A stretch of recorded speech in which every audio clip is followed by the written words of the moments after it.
If you want to know if a boss or a coworker is a narcissist, it's very easy.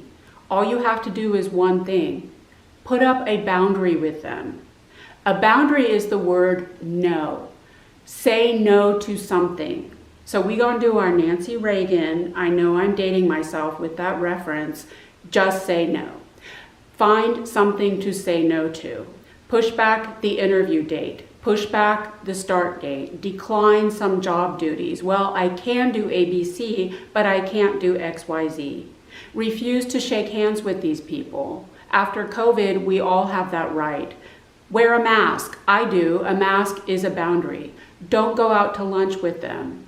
And when they start to harass you with all of the intrusive and inappropriate personal questions about your private life, all you have to do is say, I'm sorry, I prefer not to discuss my personal life in the workplace, but thank you for asking. And if they touch you, all you have to say is, please don't touch me.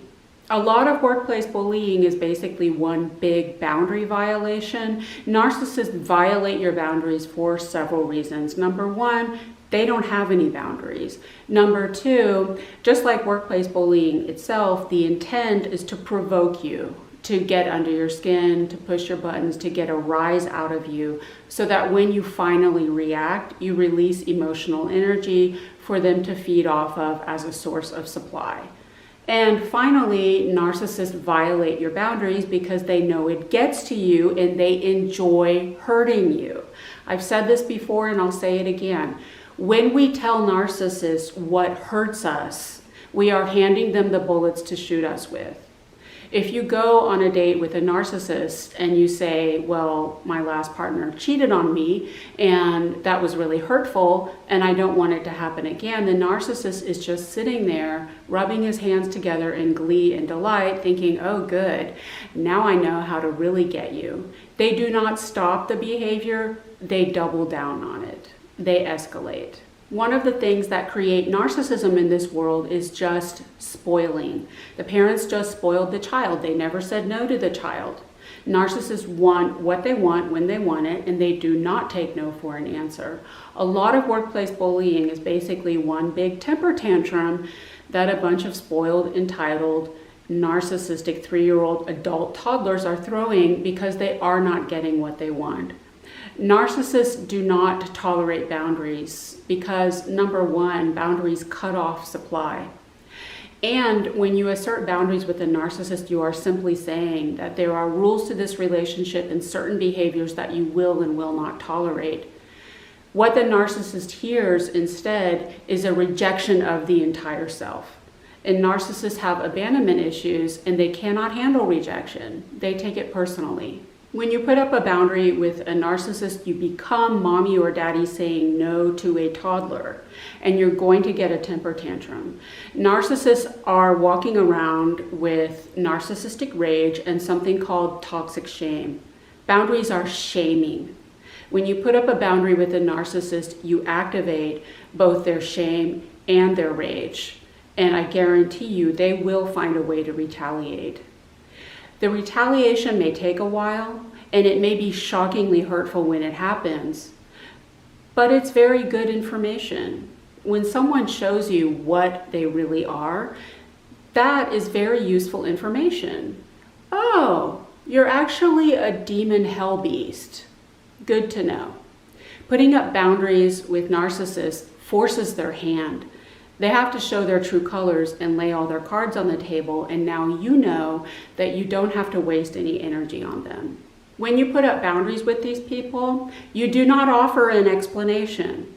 Dr. Ramani recommends the DEEP technique for dealing with narcissists. Do not defend, engage, explain, or personalize. So we need to talk about do not explain. When you explain the reason for your boundary, these people think that they are at a flea market haggling over the price of a pound of lentils. They think it's a negotiation and they want to close the sale.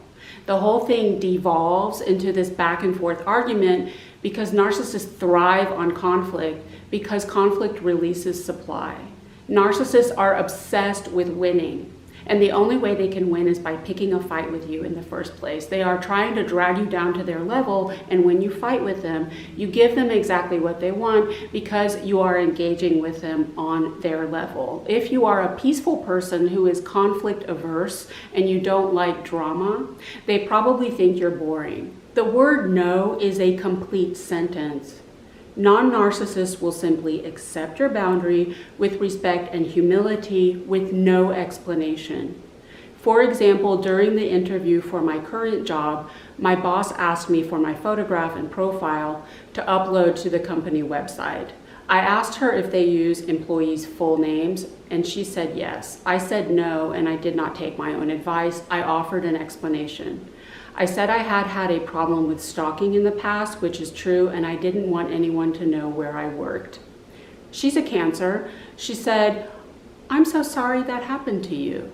Did not ask me any questions, and after that, the subject was closed, and I never heard about it again. She is not the best boss in the whole entire world, but she did accept my boundary. That is how healthy people respond to boundaries. If you said to me, "Hey Claire, I really don't want to talk about that because it makes me feel uncomfortable," no problem.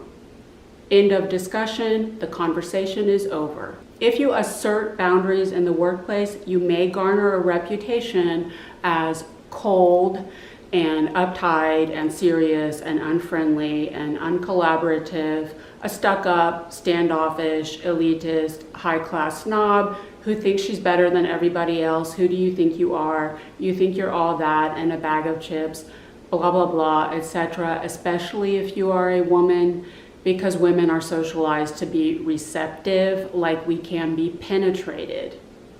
Ew. But pick your poison. Which is more important to you? Protecting yourself or being popular? And boundaries are something you really need to have from the get-go. Boundaries need to start during the interview. You cannot retroactively assert boundaries with these people. That's passive-aggressive. And you have to be firm. When we are socialized to be nice, we may feel guilty for asserting boundaries, even with people we have rightfully determined are toxic and unsafe. That's codependency. Do not let your codependent guilt get the best of you. If you start rolling that car window down just a crack, it's like you just opened a pizza box on the pavement, and these people will dive bomb you like the vultures that they are in a feeding frenzy because they are that desperate for your energy. I hope that helps. Take care.